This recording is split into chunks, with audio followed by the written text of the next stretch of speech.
ከእናንተ ጋር ማውራት አልፈልግም። እናቴ ትሙት ዛሬ ልጄን አስረክቤ ነው የመጣሁት። የመስራት ሰው ስለሆንኩ ነው ወይ ብቻ ስለሆንኩ ነው? ኖ እኔ ያለ ሁላችንም ይኸውልሽ የሚወድ ሰው ሁላችንም ካንቺ ጋር ምንድነው? ዛሬ እግዚአብሔርን እንደ ሄለን ያሳዘነኝ የለም። በጣም ነው ያሳዘነች። እግዚአብሔር ካለችበት ነገር ያውጣት። ያንን ነው የምለው እኔ ማርያምን ጋይስ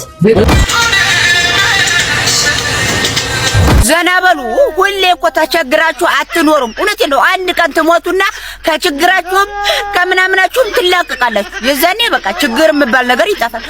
በገዛ ገንዘቤ የፈለኩትን መብላት መጠጣት እችላለሁ። ሴት ልጅ ለወንድ ልጅ ምግብ መስራት፣ ለወንድ ልጅ መታዘዝ፣ ወጥ ማብሰል፣ እንጀራ መጋገር፣ አቅርባ መስጠት፣ የሱን ልብስ ማጠብ፣ የሱን መንከባከብ ጋይስ ሽንፈት ነው እንዴ?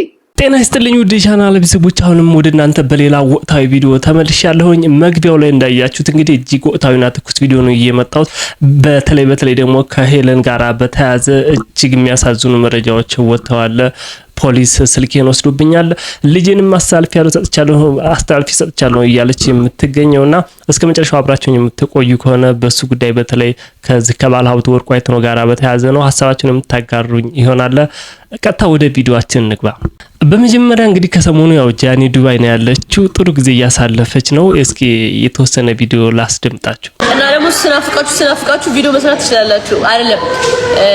ላይቭ ገባላችኋለሁ። ስናፍቃችሁ ቪዲዮ አትስሩ፣ ግን ስቶሪ አድርጉልኝና እኔ አይቼ ላይቭ ገባለሁ። ጃለኒ ላይቭ ግቢልኝ ካላችሁ እገባላችኋለሁ በእውነት። እሺ ጋይስ ያ ቤተሰብ ነን። ዘናበሉ ሁሌ እኮ ተቸግራችሁ አትኖሩም። እውነቴን ነው። አንድ ቀን ትሞቱና ከችግራችሁም ከምናምናችሁም ትላቀቃላችሁ። የዛኔ በቃ ችግር የሚባል ነገር ይጠፋል። ስለዚህ አንድ ቀን ሞታችሁ ችግራችሁን የምትላቀቁ ከሆነ አሁን ፈታ ዘናበሉ። በገዛ ገንዘቤ የፈለኩትን መብላት መጠጣት እችላለሁ። መርቶት ነው እንዴ? ማን ነው የሚከለክለው? ምን እናምጭላቸው? በገዛ ገንዘቤ እውነት ነው ይችላሉ። ጎበዝ ጨብጡኝ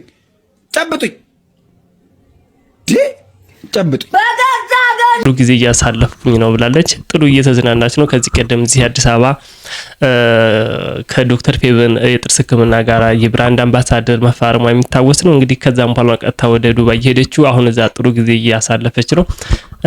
እንደምትመለከቱም እንግዲህ በቢች ዳር የሚገርም ጊዜ እያሳለፈች ነው። እኛም እንግዲህ መልካም ጊዜ እንዲሆንላት እንመኛለን። በተያያዘ ከዚህ ከጃኒ ጋራ ከቤታዮ ጋር የተወሰነ ችግር ተፈጥሯል ነው እየተባለ የሚገኘው። በተለይ ደጋፊዎቻቸው እንግዲህ በየላይቭ እየገቡ እየተሰዳደቡ ነው። ለዚህም ደግሞ ራሷ ጃኒ ምላሽ ሰጥታለች። አትሰዳደቡ ስትል ምላሽ ሰጥታለች። እሷን ላስደምጣችሁ። ያላችሁ ነው ማጸለይ ያለባችሁ የእውነት ማለት በጣም ሃይ ሌቭል ላይ ያላችሁት እንድታውቁት እና አትሰዳደቡ፣ ወርዳችሁ አትሰዳደቡ፣ አትመላለሱ ከማንም ሰው ጋር። አሁን ላይ ወሬዎች እየወጡ እንዳሉት ከሆነ ምንድነው በሁለቶች መካከል ቤታዮ አልተጣላሁም ብላለች። ጃኒም አፋውታ እንደዚህ ያለችው ነገር የለም። ከዚህ ቀደም ከዮናታን ጋራ ላይ ቢጌም ነበራት እንትና ቤታዮ፣ ከዛ አልችልም ብላ ትቀራለች። ከዛ ዮናታን ጃኒን አብረን እንድንጫወት ይላታል። ጃኒ አብራው ትጫወታለች። ከሱ ጋር መሰለኝ ከቤታዮ ጋር የነበረው እንጂ መስዋ ተጫወተች አይነት ነገር። ለማንኛውም ጃኒ እኔ የህዝብ ልጅ ነኝ፣ የትኛውም ላይ እየገባችሁ እንትና አትበሉ አታውሩ ምናምን ብላለች። እውነቷን ነው፣ ማውራትም የሚያስፈልግ አይመስለኝም። በተያያዘ እንግዲህ ጃኒ ሰዎችን በመርዳት ትታወቃለች። ለገብርኤልም ያላት ፍቅር ይታወቃል። እናቶች ልጅ ለሚያሳድጉ እናቶች ቢሆን አሪፍ ነው። ለአምስት ሰዎች 10 ሺህ ብር ላይቬ ላይ እሰጣለሁ እና ሁላችሁም የገብርኤል ቀን ለአምስት ሰዎች ኑና እድላችሁን ሞክሩ። እሺ ላይቭ ላይ ነው የምሰጠው። 10 ሺህ ብር 50 ሺህ ብር ማለት ነው። ተረጋችሁኝ? አሜን። ኧረ አይገባም። ማርያም ካለ ስጥ ይጨመርልሃል ይላል ፈጣሪ። ከዚህ በላይ በኖረኝና በሰጠውኝ ለኢትዮጵያ ሕዝብ የዋህ ሕዝብ እኮ ነው ኢትዮጵያ እኮ መቤቴ። እኔ ጀመር የሀገሬን ነገር ማቀው ከሀገር ስወጣ ነው።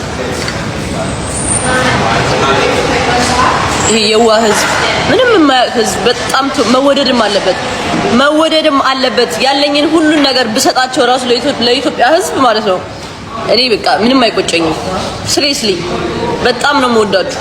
ዮኒ ማኛ ጃኒና በቤታዮ መካከል አለመግባባት ተፈጥሯል ለሚለው ነገር የሆነ ምላሽ ሰጥቷል። ያው እንግዲህ የተወሰነ ጥሩ ነገር በመናገር ይታወቃል። ዮኒስ እሱ ያለውን ነገር ላስደምጣችሁ። ማንም ጃኒም ስተት አልሰራችም፣ ቤታዮም ስተት አልሰራችም። ዮናታን የሚባለው ደግሞ ከዚህ በፊት የቀጠሮ ጌም ተጫውቶ አያውቅም። እስከማየው ድረስ አላውቅም፣ ሲጫወት አይቼው አላውቅም። ስለዚህ የጃኒ ቤተሰብም የቤታዮ ቤተሰብም የምትረጋገጡበት ምክንያት አልገባኝም ጨርሶ። የጃኒም ቤተሰቦች የቤታዮም ቤተሰቦች ውደዷቸው፣ ችግር የለው። ምንድን ነው የሚያረጋግጣችሁ? ምንም አልተፈጠረም። ብትችሉ ማስታረቅ ነው። እነዚህን ሰዎች ከተጣሉም አብረው ጌም የሚጫወቱ ልጆች ናቸው። እስከ ቅርብ ጊዜ አይቻለሁ አብረው ጌም ሲጫወቱ። ለምንድን ነው አጀንዳ ሲጠፋ እየመጣችሁ ሰው ለማባላት የምትሄዱት? ከዛ ደጋፊዋንም ትላላችሁ። የምትወዷት ከሆነ እኮ በመሳደብ ሰው እሷን ማስከበር ነው ያላችሁ። በምን ጥሩ ነገር ስለሷ በማውራት ሌላውን በመስደብ አይደለም። እኔ አሁን ለምሳሌ ስደቡልኝ የምለው አንድ ሰው የለም። there's nobody ለእኔ አግዛችሁ ይሄን ሰው ተናገሩ አልልም። ሞቴን እመርጣለሁ። እኔ በተጣላሁት ምን አባቱ ነው ሌላው የሚያሽቃብጠው?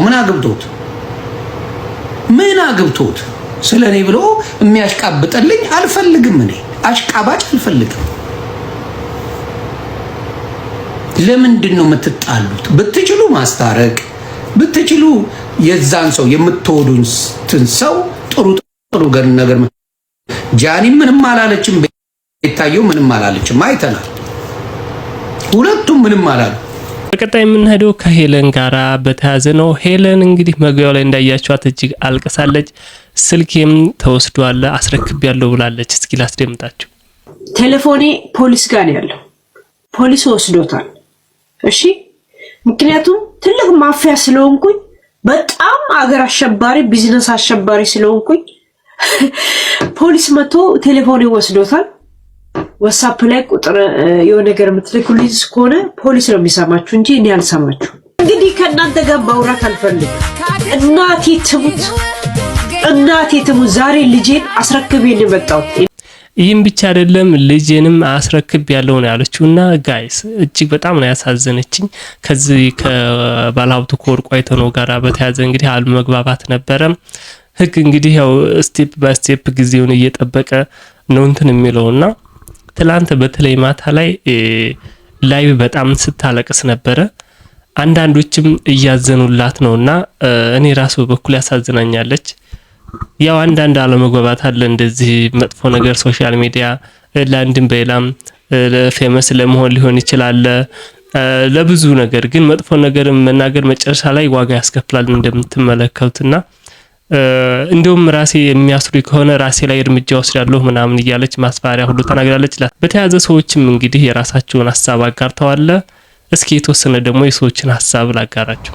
ዛሬ እግዚአብሔርን እንደ ሄለን ያሳዘነኝ በጣም ነው ያሳዘነች። በጣም ምንድነው አንድን ሴት ልጇን የምታሳድግ ሴት ልጅ እንደዚህ ማሳደድ አይደብራችሁ? እርስ በርስ በቃ እኔ እውነት እንዴት እንዳስጠላኝ ይሄ ሶሻል ሚዲያ እግዚአብሔርን። ምንድነው እንደዚህ ክፋት እርስ በርስ አታርፉም? አንዱ ላይ መመቅኘት። እስቲ ቪዲዮአችሁን ዞር እያላችሁ አንዱን መጣል አንዱን እንትን ማለት ምናምን ምንድነው ይሄን ያህል? በቃ እናት ከልጇ መነጠል ምናምን ሪፖርት ማስደረግ የሆነ ነገር ይደብራል። አቦዚ ሶሻል ሚዲያ ላይ በጣም ነው የሚያስጠላው። እንደኛ ግን ክፋት ያለው ሰው አለ? እግዚአብሔርን እንደኛ ክፉ አለ? እንደዛሬማ እኔ አንጀቴን ነው የበላችሁ። እግዚአብሔር ካለችበት ነገር ያውጣት። ያንን ነው የምለው እኔ ማርያምን። ጋይስ ሰው አንድ ጊዜ ክፉ ሊሆን ይችላል፣ ግን እንደዚህ ጭንቅ በሆነበት ሰዓት ደግሞ መጥፎ ነገር መናገር ተገቢ ነው ብዬ አላምንም።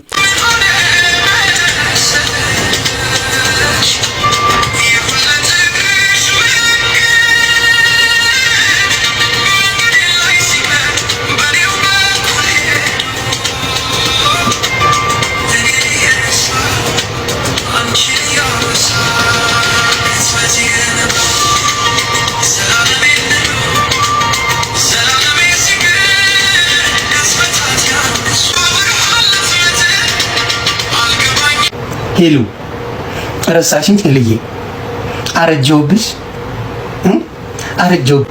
ጠወለኩብሽ ሄሉ እኔን ትረሻለሽ ሄልዬ ትረሻለሽ ትረሻለሽ ሄልዬ እኔ ጠወለኩብሽ አረጀው። ከጂጂም ጋር አለመግባባት አለ። ጂጂ እንደውም ስትጨፍር ሁሉ ነበር ዛት ፌር። በርግጥ ሄለን ትሳደባለች። መጨረሻ ሊያሾውን በተመለከተ እንግዲህ ጥሩ ነገር ተናግራለች። በተለይ ከሴቶች ጋር አሁን ይሄ ፌሚኒዝም ከሚባሉት ለወንድ ልጅ ባለትዳር ናችሁ ለባለቤታችሁ ልብስ ማጠብ፣ ምግብ መስራት ምናምን ይሄ እንደ ሽንፈት ይታያሉ ይብላለች። ላስደምጣችሁ። ሴት ልጅ ለወንድ ልጅ ምግብ መስራት፣ ለወንድ ልጅ መታዘዝ፣ ወጥ ማብሰል፣ እንጀራ ማጋገር፣ አቅርባ መስጠት፣ የሱን ልብስ ማጠብ፣ የሱን መንከባከብ ጋይስ ሽንፈት ነው እንዴ? ይሄ ውርደት ነው እንዴ? ይሄ ትክክል ማለት? አዎ ከቤተሰቦቻችንም ቢሆን ከባህላችንም ቢሆን ከኖርንበትም ነገር ቢሆን አልለመድንም፣ አላየንም። ያላየነውን ነገር ግን አዲስ ሚዲያ ላይ በመጡ ሴቶች አጀንዳቸው ምን እንደሆነ ባልታወቀ ሴቶች ወጥ መስራት የለብሽም ለባልሽ፣ መታዘዝ የለብሽም፣ መስራት የለብሽም፣ እሱ እኩል ነሽ፣ መብትሽ ነው። እኩል ለመሆን መስራት አለብሽ፣ መማር አለብሽ። እንደ ሴት ልጅ ልመክርሽና ልነግርሽ የምችለው የወንድ ጥገኛ አትሁኚ። በራስሽ ወጣት ከውሽ እየተማርሽ ከሆነ ትምህርትሽ ላይ ጠንክረሽ ተምረሽ የራስሽን የሆነ ነገር ስሪ ያዥ ብዬ ነው ልመክርሽ የምችለው። ነገር ግን ህይወቴ ትዳር ነው ብለሽ ትዳሬ ባሌን ለባሌ እገዛለሁ ብለሽ ቤት ውስጥ ከገባሽ ድረስ ለባልሽ ወጥ መውጣት፣ እንጀራ መጋገር፣ ቡኮ ማብኳት ውርደት አይደለም፣ መሸነፍም አይደለም፣ መዋረድም አይደለም። እውነቷን ነው። ይሄ እንደ ሽንፈት ሊታይ አይገባም። አብረሹ ስትሆኝ እኮ ሁሉ ነገራችሁን ተሰጣጣችሁ ነው። እንኳን ይሄንን መረዳዳት ልብስ ማጠብ ሊሆን ይችላል፣ ምግብ ማብሰል፣ እሱ የሚያስፈልገውን ነገር ለማሟላት መጣር፣ እሷ የሚያስፈልጋት ነገር እሱ ለማሟላት፣ ይሄ በጣም ተራ ነገር ነው። በተለይ ከፌሚኒዝም ከነጆርዲ ጋር በተያዘ መሰለኝ ይሄን ነገር ስታነሳው የነበረውና ይሄ በእውነት ሰው ጥሩና እውነት ነገር ሲናገር ጥሩ ነው ማለት ሴቱ በአጠቃላይ ትዳር ሳይዝ እንዲኖር ነው አላማችሁ ወይንስ ምንድን ነው?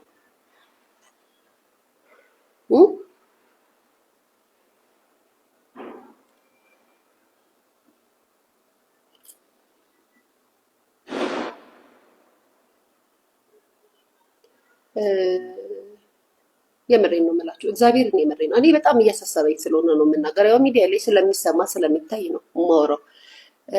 ባሎች ሆይ ክርስቶስ ደግሞ ቤተክርስቲያንን እንደወደዳት፣ ባሎች ሆይ ክርስቶስ ደግሞ ቤተክርስቲያንን እንደወደዳት ሚስቶቻችሁን ውደዷቸው ይላል ቃሉ መጽሐፍ ቅዱስ ላይ አይደለ ጋይስ? ይላል አይደለ? በመጀመሪያ ደረጃ አንድ ነገር ልንገራችሁ ሚስቶች፣ ለባልሽ ተጋብተሽ ስትኖሪ መጀመሪያ ወዶሽ ነው የሚያስገባሽ አይደለ? ወዶሽ ነው የሚያስገባሽ። ተዋደሽ ነው አንቺ ሚስት የምትሆኙ፣ ፈቅደሽ ለሱ ባል ልትሆኝ ሚስት ልትሆኝለት፣ እሱም ላንቺ ባል ሊሆንልሽ። ብዙ ሴቶች ባለትዳር ሳይሆኑ ሊቀሩ ነው እንደዚህ ሆኖ ነገር በአይን ይገባል። አሁን ሶሻል ሚዲያው ላይ እንደዚህ ላይ ስታደርጉ እንደዚህ አይነት ንግግር ሰው ሲያደርግ ብዙ ሴቶች ደግሞ እውነት ይመስላቸዋልና ይሄ መሸነፍ አይደለም። ሊያ ትጨምራለች ከመጽሐፍ ቅዱስ ጋር ራሱ እንግዲህ በክርስትና እምነት ተከታዮች ዘንዳ በመጽሐፍ ቅዱስ ምን አይነት ሐሳብ አለ ከትዳር ጋር በተያያዘ የሚሆንም አንስታለች። ያነሳችው ነገር እኔ ተገቢ ነው ብዬ አስባለሁኝ። ለማንኛውም ለሰዓት ያዘጋጀሁላችሁ ቪዲዮ ይሄን ይመስል ነበር። ሐሳብ አስተያየታችሁን ኮሜንት ላይ ማጋራት እንዳይረሳ። እጅግ አድርጌ ነው የምወዳችሁ። በሌላ ቪዲዮ እስከምንገናኝ ድረስ